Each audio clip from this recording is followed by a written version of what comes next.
Have you ever walked into a crowded room and felt completely invisible? The noise surrounds you. The conversations are loud, but none of it seems to touch you. You smile, nod, and play along, but inside you're somewhere else, watching, observing, thinking. It's a strange feeling, isn't it? To be surrounded by people and yet feel utterly alone. Arthur Schopenhauer understood this feeling deeply. He believed that solitude wasn't just a choice for some people. It was a natural consequence of having a sharp mind and a reflective spirit. The more you think, the more you question, and the harder it becomes to find others who see the world the way you do. To him, this wasn't a flaw, but a kind of quiet proof that you're awake in a world that often prefers to stay asleep. Schopenhauer once wrote, "A man can be himself only so long as he is alone." Those words feel heavy because they're true. Many people fear being alone. They rush to fill every empty moment with conversation, noise, or distraction. They measure their worth by the number of friends they have or how busy their social calendars look. But for some, solitude isn't a punishment. It's a necessity. It's in the silence that we find clarity. And yet, there's a kind of pain in being different. When your thoughts run deep, shallow conversations can feel exhausting. When your mind constantly questions and analyzes, social life can start to feel like a performance rather than a connection. If you've ever felt this way, you're not alone. Many intelligent and sensitive people carry this quiet distance inside them, this sense that they don't quite fit into the rhythm of the world around them. Schopenhauer saw this clearly. He compared the wise person to a tall tree in an empty field, growing strong and towering above, but standing apart from the forest. That distance is both a gift and a burden. It gives you perspective and independence, but it also means you'll never fully blend in. And maybe that's the point. You weren't meant to. In a culture that glorifies constant connection, solitude is often misunderstood. It's seen as a sign of weakness, failure, or loneliness. But Schopenhauer believed the opposite. To him, solitude was freedom. It was a space where a person could truly be themselves, unshaped by the expectations of others. He argued that the ability to enjoy your own company is one of the highest forms of strength, because it means you've built a life that doesn't rely on endless external validation. So if you've ever felt drained by small talk or uncomfortable in crowds, it's not because something is wrong with you. It's because you've grown beyond the surface.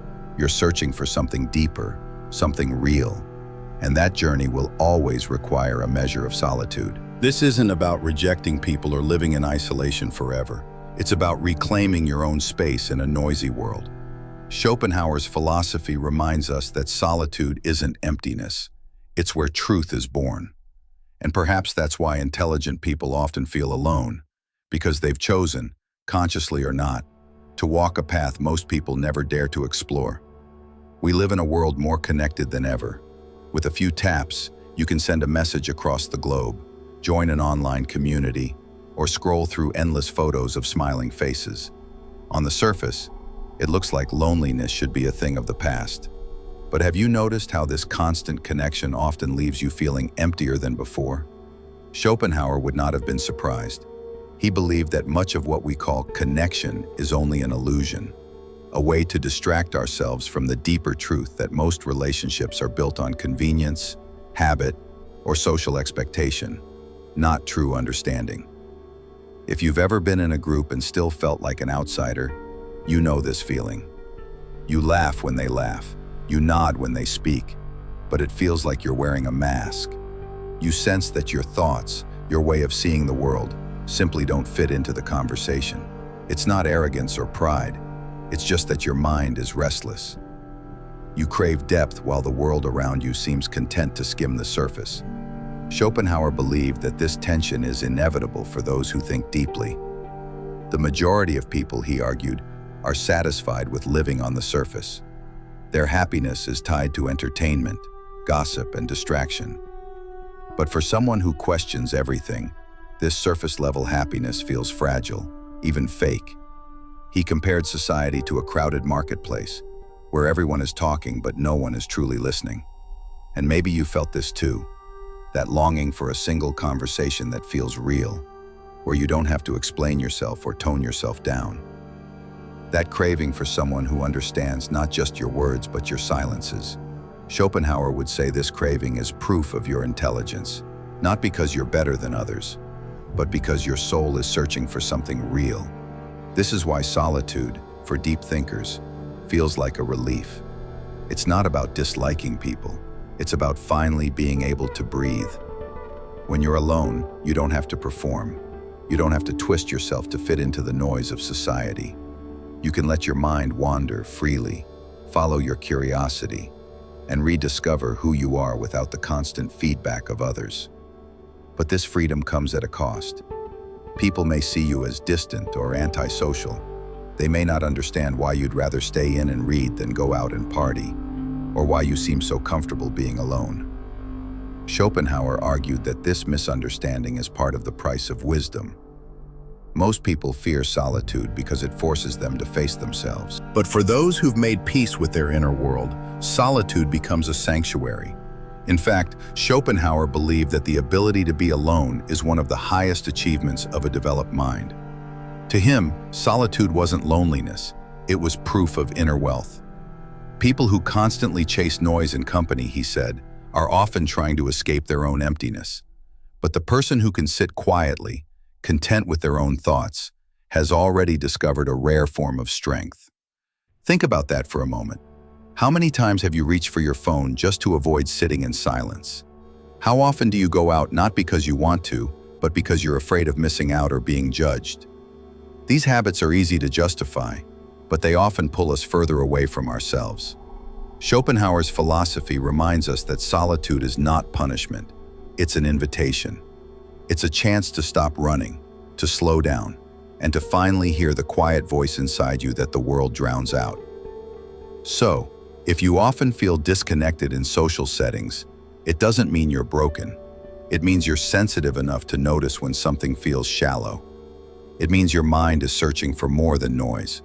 And while this can be isolating, it's also a sign that you're ready for something deeper, a kind of truth that only reveals itself when you step away from the crowd. There's a strange moment that happens when you've been alone long enough. At first, solitude feels heavy. The silence is almost unbearable, like the quiet is pressing down on you. Your thoughts get louder, memories you'd rather forget resurface, and you feel an itch to grab your phone or turn on music, anything to escape that stillness. But if you stay there, if you let yourself sit in that silence, something begins to shift. The quiet no longer feels like emptiness. It starts to feel like clarity. Your mind, freed from the constant noise of other people's opinions, finally has room to breathe. Arthur Schopenhauer believed this was the beginning of true freedom. He argued that solitude is where a person's real strength is built, not in public approval, not in popularity, but in the ability to face yourself honestly. The majority of people, he observed, spend their lives running from themselves, filling every gap with noise and distraction. But for those who are willing to face the discomfort of solitude, there is a rare kind of transformation waiting. Schopenhauer saw solitude as a forge, a place where character and intelligence are sharpened. Great ideas, he said, are born in isolation, not in crowded rooms. History is full of thinkers, artists, and creators who spent large portions of their lives alone, not because they hated people, but because solitude gave them the mental space to create something meaningful. Maybe you felt this too. When you're alone, away from the pressure to impress or conform, your creativity flows more easily. You start to notice details you would have missed in the rush of everyday life. You see patterns in your thoughts. You understand yourself better, and your vision for your life becomes clearer. Solitude, far from being a prison, becomes a sanctuary, a private world where you can rebuild yourself. Yet society often misunderstands this. People who embrace solitude are labeled as antisocial or loners, as if there's something wrong with preferring your own company. But Schopenhauer would say this reaction says more about them than it does about you. Those who fear being alone are often running from something inside themselves. They need constant noise because silence forces them to confront the reality of who they are. And here's where Schopenhauer's insight becomes even more powerful. Once you've made peace with solitude, other people no longer have the same power over you. Their opinions don't define you. Their approval or rejection doesn't shake you. You begin to see relationships differently, not as something to cling to out of fear, but as something to appreciate freely, because you no longer depend on them to feel whole. Imagine being able to spend a day entirely on your own and not feel restless, lonely, or incomplete. Imagine walking into a room of strangers without needing their approval to feel valuable. That's the quiet confidence Schopenhauer believed solitude could give you. When you've built a deep inner world, external validation stops being the center of your life. And in that freedom, something incredible happens. You start attracting people who truly resonate with you, not because you're trying to impress them, but because your self-assuredness naturally draws others in. True connection becomes possible, not because you need it, but because you choose it. So if solitude feels heavy at first, don't run from it. Sit with it. Let it reshape you. The loneliness you feel now might be the doorway to a strength you didn't know you had.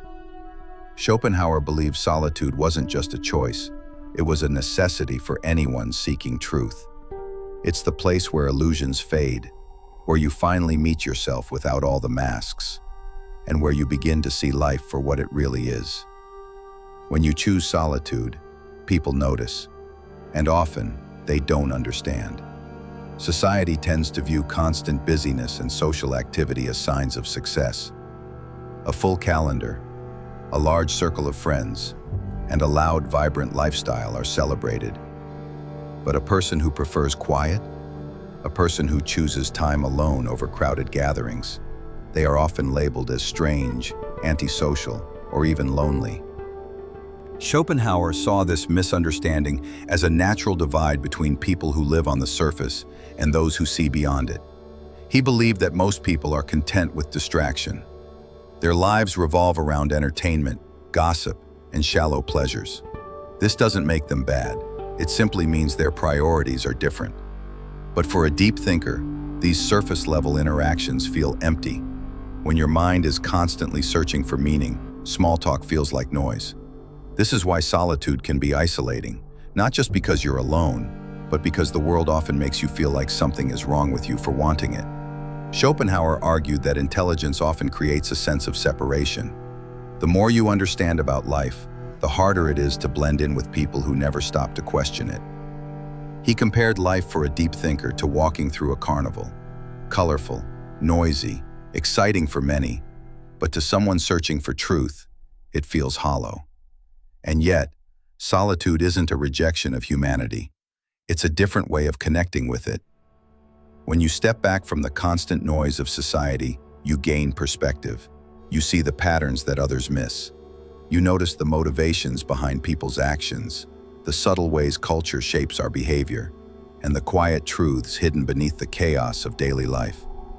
This perspective is rare, and it's why Schopenhauer believed that solitude isn't a weakness, it's wisdom. Still, the weight of being misunderstood is heavy. It can make you question yourself. Maybe you felt that, wondering if your need for space is a flaw, or if your longing for deeper connections makes you too sensitive. But Schopenhauer would argue that this sensitivity is proof of your depth. The world often mistakes sensitivity for weakness, but it's actually a sign of a mind that refuses to be numb. If you've ever felt out of place because you'd rather spend a night with a book than at a party, you're not broken. You're simply tuned to a different frequency. This is why videos like this exist, to remind you that there are others who feel the same way, who understand that solitude isn't loneliness, but strength. And if this resonates with you, even a little, leave a comment below. Share your story, your experience, or even a single thought. You'd be surprised how many people feel exactly like you do, but are too afraid to say it out loud. Your words might be the thing that makes someone else feel seen today. Schopenhauer's philosophy invites us to stop apologizing for our solitude and start embracing it. The world will always celebrate noise, crowds, and constant connection. But if you're brave enough to step away from that rhythm, you'll discover something rare, yourself.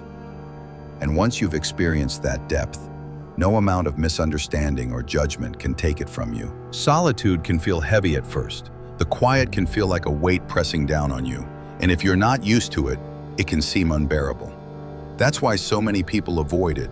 They rush to fill every silence with noise, every moment of stillness with distraction. But Schopenhauer believed that this discomfort is actually a doorway. If you stay with it long enough, something begins to shift. The loneliness that once felt suffocating starts to feel like freedom. When you stop running from yourself, solitude becomes a place of power. It gives you space to hear your own thoughts without interruption, to untangle your emotions, and to rediscover what truly matters to you. Schopenhauer argued that solitude is where our greatest strength is forged, because it forces us to stop performing for the world and start living for ourselves. Think about it. When you're constantly surrounded by people, your identity often becomes tied to their expectations. You start to act, dress, and even think in ways that make you fit in. But when you're alone, all of that falls away. You get to meet yourself as you really are, not as society has told you to be. And this is where true growth begins. Many of history's greatest minds have understood this. Artists, philosophers, inventors, and writers have often spent long periods in solitude, not because they disliked others, but because solitude gave them the mental clarity and creative energy to do their best work. In silence, ideas take shape. In solitude, insights rise to the surface that would be drowned out in the noise of everyday life. Schopenhauer believed that solitude was not just a tool for creativity, but a test of inner wealth.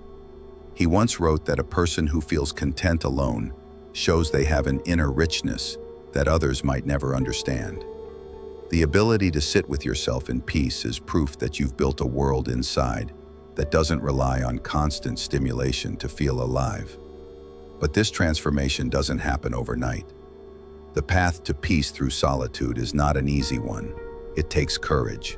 At first, you might feel restless or even anxious.